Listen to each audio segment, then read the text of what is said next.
Ladies and gentlemen, welcome to a brand new episode of Black, White, and Red All Over. I'm Victor Dandridge. Ryan Seymore. Oh my God, dude. This is episode 99, Yeah, we are one away from the big 1-0. Woo! Triple digits on like the cusp. 1 week from it. Yeah. I'm excited. So this week was an interesting book week, man. Yeah, it was very image heavy. It was. It was. Like Marvel had Extraordinary X-Men, all different Avengers. I mean, it definitely had its offerings. But DC. some of these are mainstays, man. We had to read some of these. Kind of have to. I don't know. You just kind of got to go there. At this point, yeah. But I mean, we threw in some extras for honorable mentions, right? Yeah. So it's not bad. But yeah, we're going all image, total I-ness. They brought the thunder this week. They did. Oh my God, so good. Okay, because of that, where do you want to start? We could start with Jupiter's. You want to go with Jupiter's Circle? Let's go with Jupiter's Circle. You want to go Jupiter's Circle? Let's go Jupiter's Circle. Now this one is a special issue, obviously, because we've got Chris Sprouse, a local guy. If you guys, Ohio. Yes, shout out. What? Right here in Columbus, actually. If you guys remember from the Battle Worlds Thor series, he did the first 2 issues. We gave him a little shout out there, but he's teaming up with Mark to do this one. Yeah. And dang it if it ain't good. It looks really, really cool. Yeah. I want to ask him, did he draw this particular focused bad guy based on he has to actor? have. Yeah, he has to have. Because if he didn't, the drive of that story just made that happen. Because I totally read it in his voice. Yeah, all right. Did you do that too? Okay, so it's not just me. It will make sense when you pick it up and read it. And you will pick it up and read it. You have to. Now, one of the things I think is interesting is I almost wonder if this issue is longer because it felt longer. Yeah. I don't know if it's so I've been a big fan of Chris's since his Legionnaire days. I went there. I did.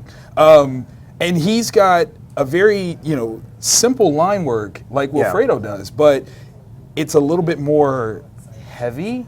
So you linger on it a little longer. Okay, yeah. I know. I went all super geek about it. I'm sorry. Yeah. No, it's okay. So bad. I'm sorry. But I mean, it's good though. It's so good. The whole book, it felt like there was so much more that actually happened in this one. Yeah. In this one issue than had been in previous ones. So you get a lot for your money here. Well, yeah. So a big event type thing happens that does change the paradigm with the heroes and this new villain.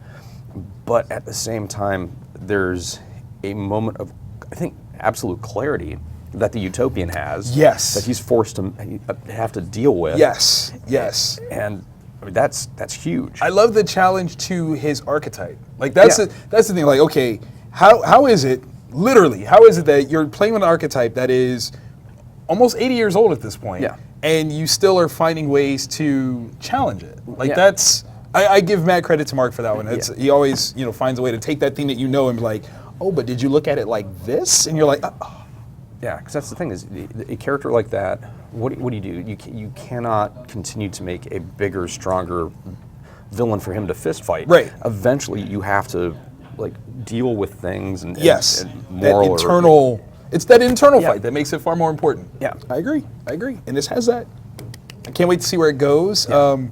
Oh my God, this third wheelness is killing me. I need them to get together now. Yeah, eventually it's going to stop being a tricycle. Right, and I need them to just tandemise that. Yeah. Just ring, right together. She loves him. No one knows him like she does. Okay, I'm just saying. It's right there, match.com. Oh, gosh. It would just pop up bling, duh. Ooh, supermingle.com. Supermingle.com. Yeah. It's genius. It is. I would die if he was on, Ashley Madison. Utopian on Ashley. I mentally I couldn't. I just couldn't. Yeah. It wouldn't even. Okay. I digress. Yeah. Let's go Outcast. Okay, yeah. So, Outcast is taking a turn, I feel. Yeah, it's not that this issue didn't punch me in the there wasn't the goosebump inducing horror moment. No. But it's something else. Yeah. Still solid. Yeah. Still solid. For me, it was the players kind of knowing where they stand now. Yeah. It's the mystery part, it's not completely solved, but they're enough along into it where they're not oh gee, I don't know, what are we doing? What's happening? Right. They now kind of know. Now they're like, you know what? Let's do some things. Yeah. And just the weight that has to have gone off his chest when he was able to have that moment. Yes. With both of those two characters. Yes. I felt for him. Yeah. I did. I felt for him. It was like, that's that becoming a man kind of moment where you're like, it wasn't me. Yeah. There was something else. Yeah. This stuff is real. Yes. Yeah, that was good. I have to admit, sometimes with Kirkman's work, outside of Invincible, I read it almost without paying attention to the pictures. So art-wise, I will sometimes get the characters confused. I know. Well, it's so bad. Kirkman's work, a lot of it is very dialogue-driven. It is. And that's the thing that I latch onto, and this one does that really, really well. Yeah. Like, almost to the point where the only characters that I specifically recognize is the main character, the Reverend, the sister, the ex-wife, and the devil. Yeah. Everyone else is kind of like a weird hodgepodge of, whatever. But that cast... That is set in stone. Yeah, like they I see. Yeah. And stuff happens with them, I'm like, oh, Well, I almost wonder if that's the point of the art, because a lot of like the passerbys that it feels like they're staring at the main characters, they all look similar, and I don't know if it's to give that sense of forebodingness, like just that ominous presence. Yeah, like what's really behind everybody's eyes? Right. Like, are they just looking at you because that's what they do, or are they looking at you because they know? Paul, if you don't mind, like, let us know. Like, maybe I can tweet that to him myself and ask. Yeah, and see, Because especially a few issues back, the gas station scene. Oh my God, let's not talk about that one. You said there was no creep moment, and you can bring up like the creepiest moment of all time. And then this one, there was another drive-by type scene. Yeah. And, like, are they looking? Right. What do they know? Are they... Yeah, like, are they hovering towards him in just that lingering sort of way? I don't know. Yeah, because that moment where he talks about, he kind of fundamentally understands his role in things. Right. Is that what's happening? Yeah. It's a good question. Yeah. It's a good question. All right. This is my choice for Book of the Week. I read it first, and I shouldn't have. I should have read it I don't last. even know why you do this to you. I'm bad at my own life. I mean, do I need to pick your books out, man? Do I have to set out your books ahead of time, like a little kid going to school the next day? Is that what I got to do for you, man? With like a Velcro thing. Yes, like, just Monday, Tuesday, Wednesday, in order for your books. But you don't read this one first. You just. But it's been so long since we've had an issue. I mean, I was like, you just got excited. Yeah. Okay, I was like, all right, ooh, that I can understand. Southern bastards. Southern bastards, people. Yeah.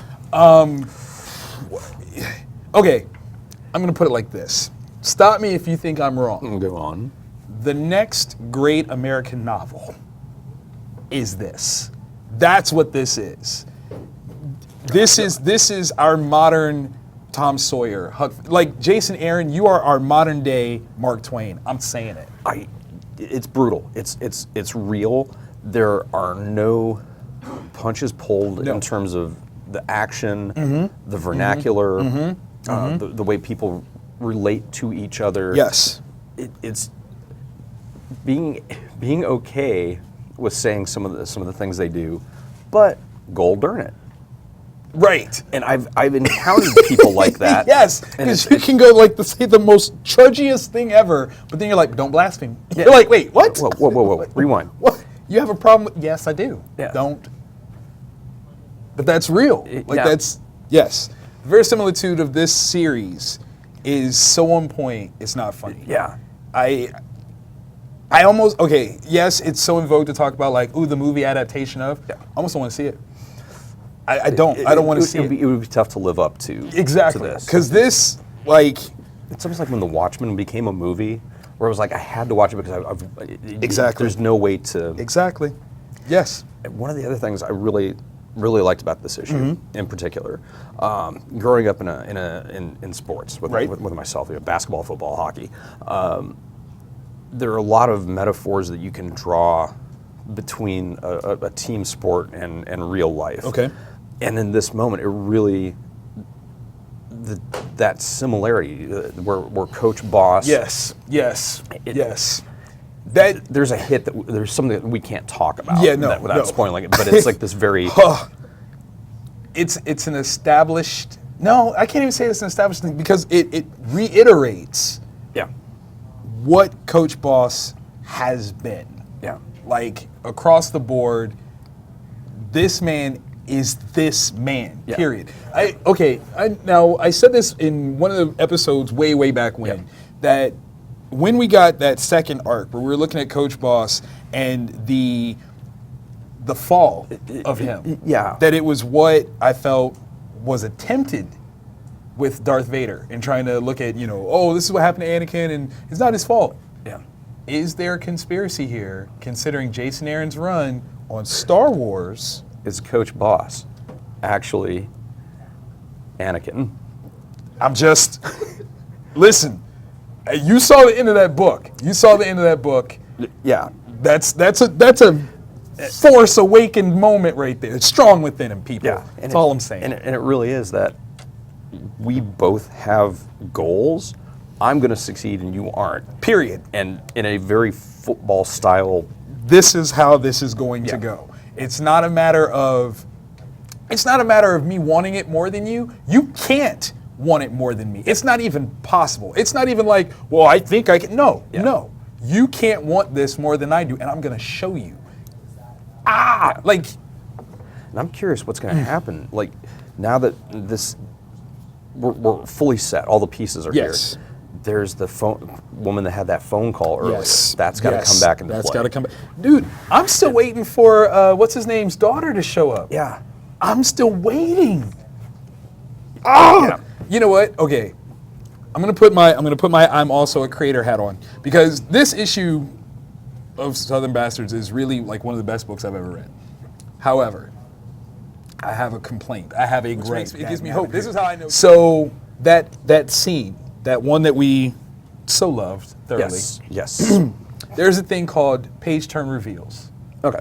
And it is basically when you're creating a book, you recognize that when a person turns the page based on how we read, if there's anything spectacular that happens on an odd page on this right-hand side, you will inevitably see it upon turning the page. Okay. Even though in order of reading, you still have another page to read, you'll naturally see it. That's how I know Jason Aaron is still human, because we actually saw it before we got to that moment. Yeah, we did. Yes. The one teeny tiny flaw.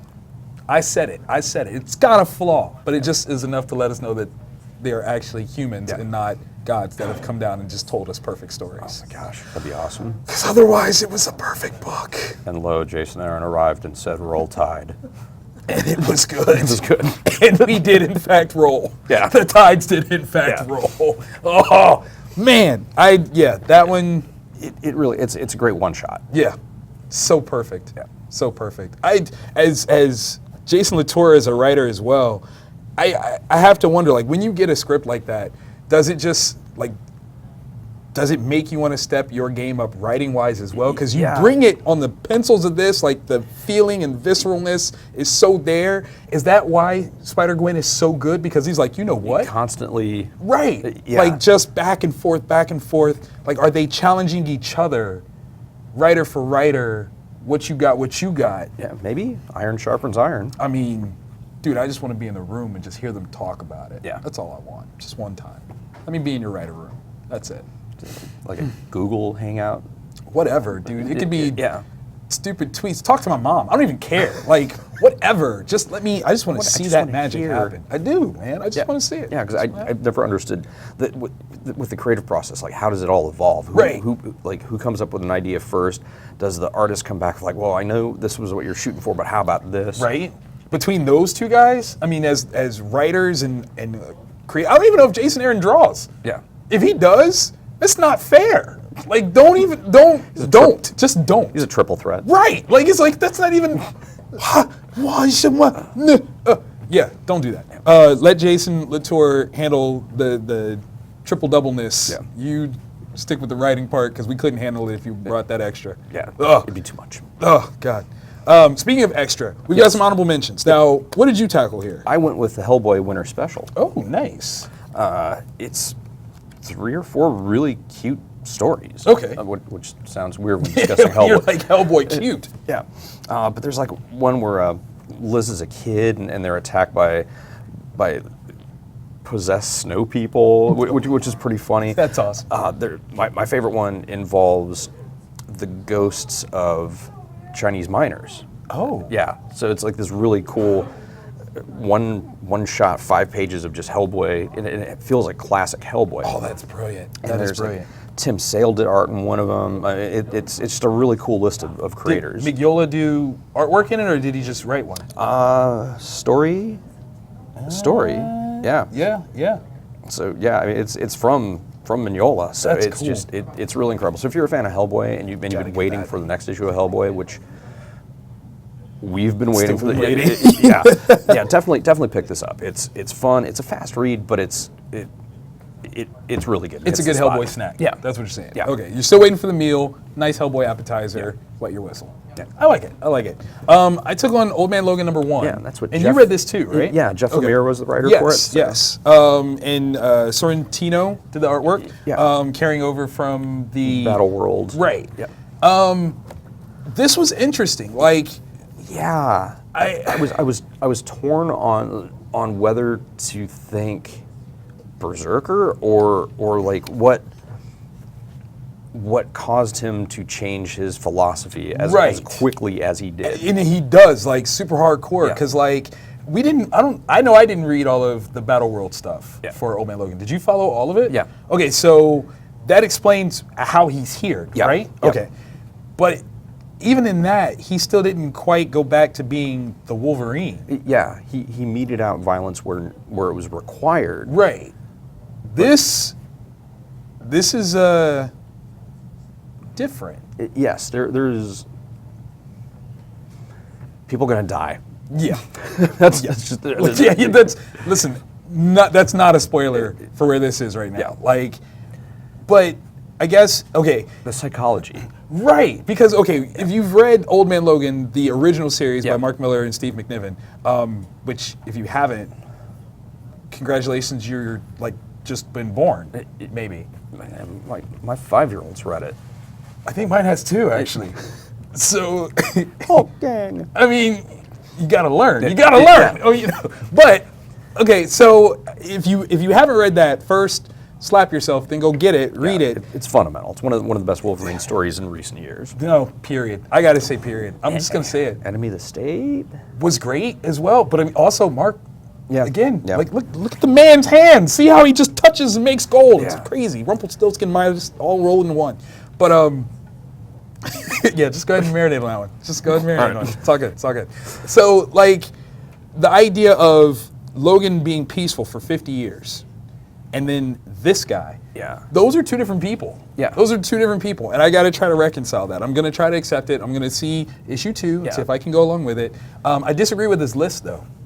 I'm going to flat out say you got to check it out. I disagree with the order. I absolutely disagree with the order. I probably would have led with number 2. No. See, for me, okay, the number 1, right? Then number 3 would be the number 2. Yeah. For me. Because, see, I would have went number 3, number 1. Now that I'm looking at the list even more. You know what? I mean, that's kind of fair because this all it'll make sense once you see it. But number 2, I would not have as number 2. I honestly, that's number 4. That is number 4 for me. Considering this man's history, number 4. Yeah. I'll go through everyone else, then that. Yeah. And the only thing with his psychology that kind of makes sense is he realizes the date. So maybe he's thinking he can prevent. True, but again, with the prevention aspect of it, his number 2 choice is so overtly personal. Yeah. But his number 3 choice should be even more personal. Yeah. I'm just going to say it. Yeah. I'm just going to say it because if not for the number 3 choice, then the number 2 choice probably wouldn't even have been a problem. That's true. Yeah. I'm just going to say it. Yeah. These are our thoughts, people. This is us non-spoiler wise. Yeah. This is how we do it. Yeah. Take that. Hey, do you have anything going on this weekend?